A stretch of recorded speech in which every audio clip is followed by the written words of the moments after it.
ઓમ શ્રી ગણેશાય નમઃ. જય શ્રી કૃષ્ણ મિત્રો. પ્રેમ અને સમર્પણની અદ્ભુત કથા, ભગવાન જગન્નાથ અને એમના ભક્તની કથા, સરસ મજાની કથા છે મિત્રો. પૂરા ધ્યાનથી હૃદયથી સાંભળજો. પૂજારીએ ચોખ્ખી ના પાડી દીધી. નહીં બાબા, આવું ન કરી શકો તમે. મંદિરની બહાર બનેલો ભોગ અને જગન્નાથજીને ધરાવી નથી શકાતો. મંદિરની બહાર બનેલો ભોગ અમે જગન્નાથજીને નથી ધરાવી શકતા. આટલા વર્ષોથી ચાલતી આવતી પરંપરાને અમે કેવી રીતે તોડી શકીએ? નહીં, અમને માફ કરી દો અને તમે જાઓ અહીંથી. એ ભક્ત ઉદાસ થઈને ગયા. આપણા જગન્નાથજી નારાજ થઈ ગયા. પછી શું થયું? તો મિત્રો ચાલો સાંભળીએ આ કથામાં. ભગવાનની પૂજામાં એક વિધિ હોય છે, પણ ભગવાનને વિધિના નિયમોમાં નથી બાંધી શકાતા. અને આનું પ્રમાણ છે આજની આ કથા. આ કથા એક એવા ભક્તની છે જેની શ્રદ્ધા અને ભક્તિથી પૂરા મંદિરમાં નવા નિયમ સ્થાપિત કરાવ્યા, જેનું પાલન આજે પણ થઈ રહ્યું છે. અને એ ભક્ત કોણ હતા? તો એ કથા આપણે સાંભળીએ. એમની કથા સાંભળતા પહેલા આ ચેનલને સબસ્ક્રાઇબ જરૂર કરી દેજો. જો અત્યારે સબસ્ક્રાઇબ નહીં કરો તો પછી તમે ભૂલી જશો, અને ભૂલી જશો તો પછી આવી ભગવાનની કથાઓ ક્યારે કેવી રીતે સાંભળશો? તો જલ્દીથી નીચે સબસ્ક્રાઇબનું બટન દબાવી દો અને ચાલો આપણે પવિત્ર કથા ભગવાન જગન્નાથની લીલાની યાત્રામાં ચાલીએ.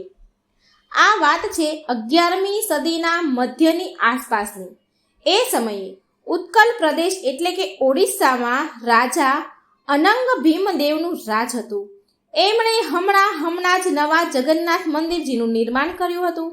મંદિરની ભવ્યતાની ચર્ચા બધી જ બાજુ ફેલાઈ રહી હતી. ભારતના ખૂણામાંથી યાત્રીઓ અહીં દર્શન કરવા આવતા હતા. અને આ સમાચાર બાબા રઘુવર દાસ પાસે પહોંચ્યા. રઘુવર દાસ શ્રી રામચંદ્ર ભગવાનના બહુ મોટા ભક્ત હતા અને તે ઉત્તર ભારતમાં રહેતા હતા. તેમણે વિચાર્યું કે કેમ ના હું પણ ભગવાન જગન્નાથજીના દર્શન કરવા માટે જાઉં. તો બસ આમ વિચાર કરીને ચાલી નીકળ્યા રઘુવર દાસ જગન્નાથ પુરીની યાત્રા કરવા માટે. પુરીમાં આવીને જગન્નાથજી, બલરામજી અને સુભદ્રાજીના દર્શન કર્યા. એમણે એ ધન્યતાનો અનુભવ કર્યો. હવે જુઓ, જે સમયે રઘુવર દાસ પુરીમાં હતા એ જ સમયે ત્યાંના રાજાએ એક વિશેષ ઘોષણા કરાવી હતી. અને આ ઘોષણા એ હતી કે એમને વૈષ્ણવ અગ્નિની રક્ષા કરવા માટે કોઈ સાધક જોઈતા હતા. હવે તમે એમ વિચારશો કે આ વૈષ્ણવ અગ્નિ શું છે?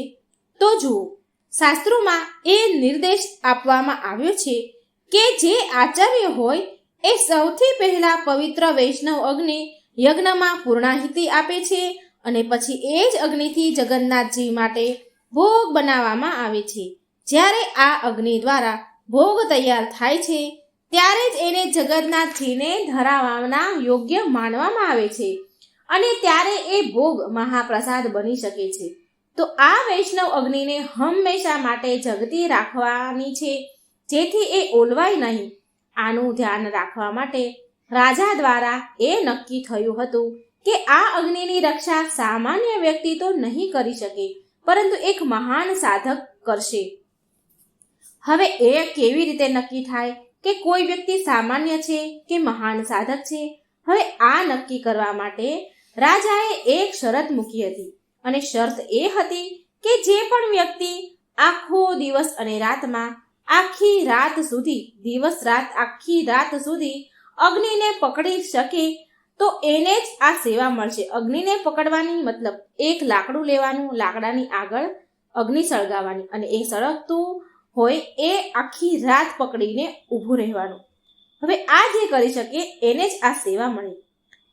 આ ઘોષણા સાંભળી ભારતભરમાંથી કેટલાય સાધકો ત્યાં ભેગા થયા. અગ્નિને પકડવાની કોશિશ કરી, પણ બધા જ નિષ્ફળ ગયા. અંતે બાબા રઘુવર દાસ આ ચુનૌતી માટે આગળ આવ્યા અને બધાના આશ્ચર્ય વચ્ચે પૂરો દિવસ અને રાત સુધી અગ્નિને એના હાથોમાં સળગતી રાખવામાં એ સમર્થ રહ્યા. અને આ પ્રકારે જગન્નાથજીના ભોગ માટે વૈષ્ણવ અગ્નિની રક્ષા કરવા માટેનું કાર્ય બાબા રઘુવરદાસને સોંપી દીધું. રઘુવરદાસ પુરી મંદિરના સિંહ દ્વાર સામે એક મોટી છત્રી નીચે રહેવા લાગ્યા. તેમના રઘુવરદાસના પ્રિય આરાધ્ય દેવ પ્રભુ શ્રી રામ, માતા સીતા અને લક્ષ્મણજીની મૂર્તિ વિગ્રહોને પૂરા ભક્તિભાવથી ત્યાં એમણે જ્યાં રહેતા હતા ત્યાં એને સ્થાપના કરી અને પૂરા ભક્તિભાવથી તેમની પૂજા કરવા લાગ્યા. દિવસ રાત એ વૈષ્ણવ અગ્નિમાં હોમ નાખતા તે અગ્નિની રક્ષા કરતા રહ્યા. પ્રતિદિન એ જગન્નાથજીના દર્શન કરવા જતા, પણ જગન્નાથજીની જે મૂર્તિ હતી એમાં આ રઘુવરદાસજી રોજ શ્રીરામની જેમ ધનુષ બાણ હાથમાં લીધેલું હોય એમ જોતા અને ક્યારેક તો ભગવાન લક્ષ્મણ અને વિભીષણને પણ રામચંદ્ર ભગવાનની સેવા કરતા જોતા હતા. આવું ચિત્ર એ માત્ર એક જોઈ શકતા હતા. અને આવા પ્રકારે બળવાન કાળના પ્રભાવમાં રઘુવરદાસની ખ્યાતિ સંપૂર્ણ નગરમાં એક શુદ્ધ ભક્તના રૂપમાં ફેલાઈ ગઈ અને એમનું શેષ વધેલું જીવન પુરી ધામમાં વિતાવ્યું. પછી અંતે એક દિવસ એવો આવ્યો કે રઘુવરદાસને એવો વિચાર આવ્યો કે બસ હવે મારે આ ભૌતિક શરીરનો ત્યાગ કરી દેવો છે.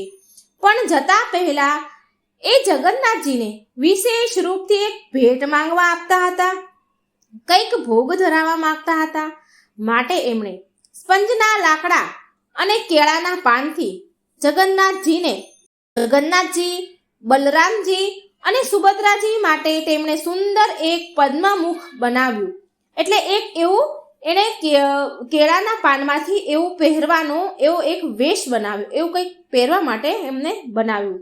તેમણે સુંદર એક પદ્મમુખ બનાવ્યું. આ એક શિંગારની વસ્તુ છે જેને ભગવાનની ત્રણેય વિગ્રહની આસપાસ લગાવવામાં આવે છે. હવે જુઓ, ભક્તો માટે તો જગન્નાથજીનું મુખ કમળ સમાન છે. બસ આ ભાવથી રઘુવરદાસે ત્રણેય વિગ્રહ માટે મુખ પદ્મ બનાવ્યું હતું. ત્યાર પછી એ પવિત્ર વૈષ્ણવ અગ્નિથી જ જગન્નાથજી માટે સ્વાદિષ્ટ પરમાદ ભોગ તૈયાર કર્યો, જે ઘીમાં બનેલા મીઠા ગળ્યા ચોખાનો હોય છે. અને પછી એ બંને વસ્તુ લઈને ગયા પુરીના મંદિરમાં જગન્નાથજી પાસે. હવે આપ તો જાણો છો કે પુરી મંદિરમાં જગન્નાથજીના પૂજારીઓ કેટલા વધારે શિસ્તબદ્ધ હોય છે. જગન્નાથજીની સેવામાં પૂજારીઓ કોઈ પણ નિયમ આમ તેમ નથી કરતા. આજ સુધી જગન્નાથજીને મંદિર પરિસરની બહાર બનાવવામાં આવેલો કોઈ પણ જાતનો ભોગ અર્પણ કરવામાં નથી આવ્યો અને કેળાના પાનના બનેલા કોઈ શિંગાર નથી કરવામાં આવેલ. તો વર્ષોથી જે પરંપરા ચાલી છે, જે પ્રથા ચાલતી આવી રહી છે, તો તેને આ પૂજારીઓ કેવી રીતે તોડી શકે? બસ માટે એ પૂજારીઓએ તે બાબા રઘુવરદાસને જે ચોખ્ખા શબ્દમાં તેમને કહી દીધું કે નહીં બાબા, આજ સુધી જગન્નાથજીના મંદિરના પરિસરની બહાર બનાવેલો ભોગ અને આવા કેળાના પાનના બનેલો શિંગાર અમે ક્યારેય અર્પણ નથી કર્યો, કરવામાં આવ્યો જ નથી. માટે અમે આ પ્રકારનો પ્રસાદ અને શિંગાર સ્વીકાર નહીં કરીએ. કૃપા કરી મને ક્ષમા કરો, અમે આ જગન્નાથજીને અર્પણ નહીં કરી શકીએ.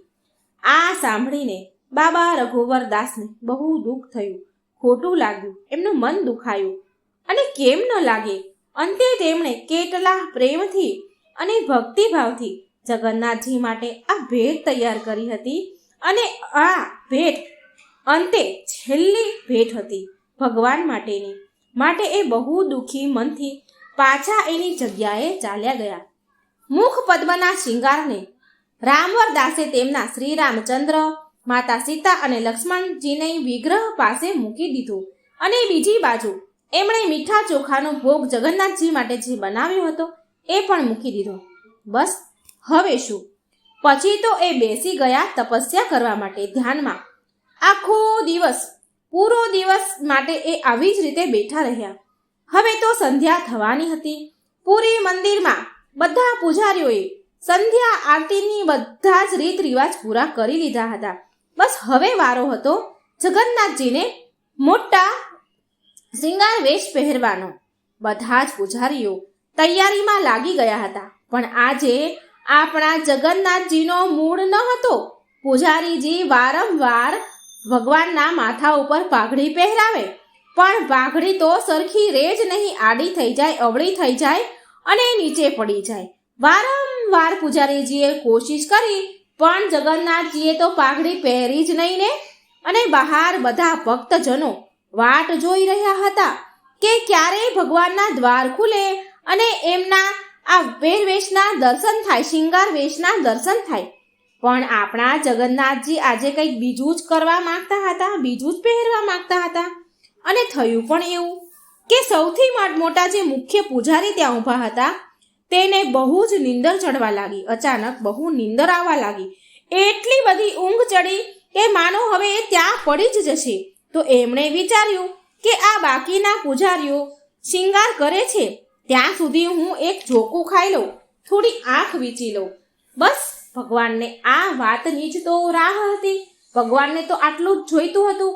આ મુખ્ય પૂજારી સૂવે અને પછી જગન્નાથજી પ્રગટ થાય એના સપનામાં. સપનામાં આવતા જગન્નાથજીએ રોષે ભરાઈને ગુસ્સે થઈને એ પૂજારીજીને કહ્યું કે મારો પ્રિય રઘુવર મારા માટે એટલો પ્રેમ અને ભક્તિથી મારા માટે મુખપદ્મ વેશ અને મીઠા ચોખાનો ભોગ બનાવીને લાવ્યો હતો. કેટલા પ્રેમથી, કેટલા ભાવથી મારા માટે મુખપદ્મ વેશ અને મીઠા ચોખાનો ભોગ બનાવીને લાવ્યો હતો. પણ તમે લોકોએ શું કર્યું? તમે લોકોએ મને અર્પણ કરવાના બદલે તેમને એમ કહીને ભગાડી દીધો કે આ પરંપરામાં નથી આવતું.